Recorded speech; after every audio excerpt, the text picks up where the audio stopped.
this moment, I think we are at a critical juncture where evolution is happening very rapidly, not only among humans, but among things.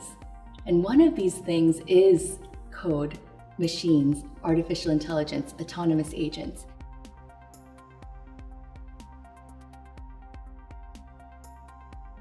So how we think about this conception of personhood and who and what we view to be within the boundaries of personhood is a critical question that goes to how we view these technologies and how they interact with our human experience.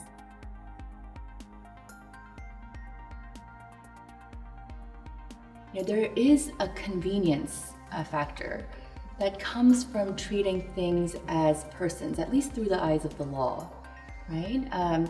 Otherwise, how would we attribute responsibility, accountability? How would we account for the value that's generated from these presumably productive transactions, right? But the problem when we conflate the question of what utility these technologies have for us with whether or not we should treat them as persons under the law is that the boundary setting exercise can become quite slippery, in the sense that with corporations also, we gave them personhood because we wanted them to be able to do things for us. And so for reasons of convenience and facilitating commerce, we gave corporations limited personhood. But slowly and surely over time, we gave them 1 inch, but that inch grew to several inches and what now seems like a mile, in the sense that corporations have wrested not just those rights that allow them to enter into contracts, to own assets, but also to claim that they have constitutional rights, such as the right to free speech, right to religious freedoms, and the right to be seen as equal through the eyes of the law. And this is why I think that slippery slope and that difficulty of holding the line and the difficulty of agreeing on where that line should be drawn is perhaps the greatest lesson that can be learned from the corporate personhood debate as we think about whether those same questions extend to other arenas. And in this case, we're thinking about what are the extensions to machines and to autonomous agents and artificial entities.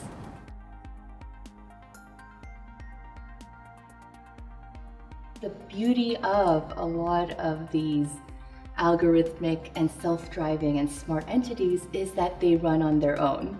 I think that immutability and that automation does force us to be more cautious at the outset about what it is we want these things to do and how.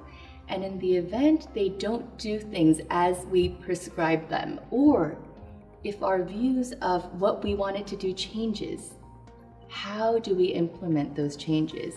And by the way, who's we? Is it the developer? Is it the implementer? Is it the end user? Is it the funders, or is it the broader community of stakeholders, right? So I think that the automated and the immutability of the technology does force us to be more mindful at the outset. Unlike traditional contracts, where inevitably a large portion of the contract deals with amendments and waivers and even forgiveness. Right? These are concepts that may not carry over as smoothly when we rely on machines and smart contracts to execute everyday transactions. So I think that is an important consideration, that a lot of the constitutional questions come at the beginning, and it's important to have buy-in and consensus at the outset.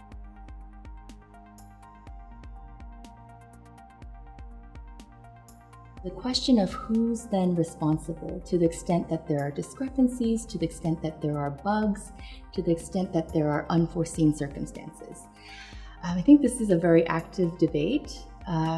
There is a scholar out of St. Mary's in Texas.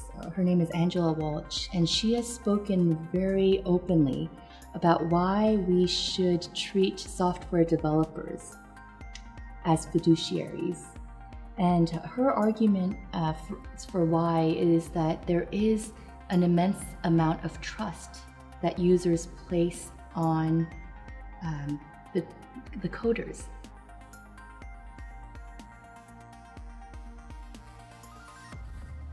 This is a literacy problem, a complexity problem often, right? It's not written in natural language.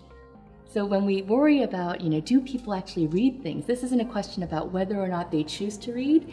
It's a matter of even if they chose to read the underlying code, could they understand it? And could they know what it does?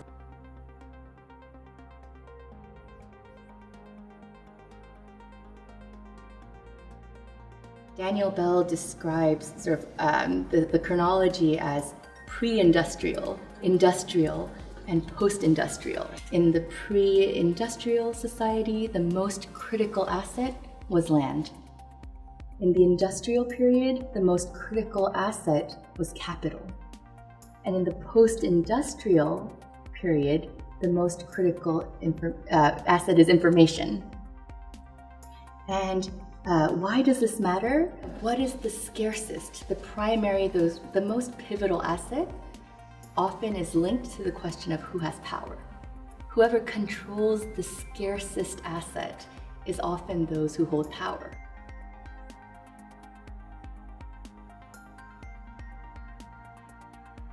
We assume that investment capital, financial capital, is the most critical asset. So most of the corporations that we're familiar with are investor-owned enterprises. We view the shareholder to be the principals. We call this the shareholder primacy norm in corporate law.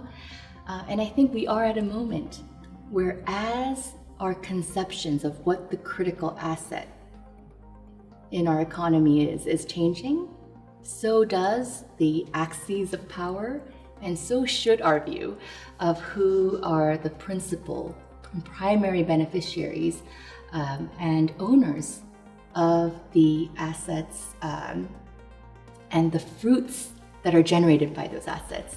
And so in some of my recent work, I argue that consumers and users should be seen as principals of firms.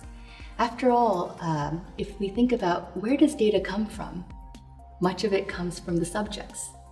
And so rather than to view these subjects as mere objects from which you can extract value, I think the better view is to view them as co-creators.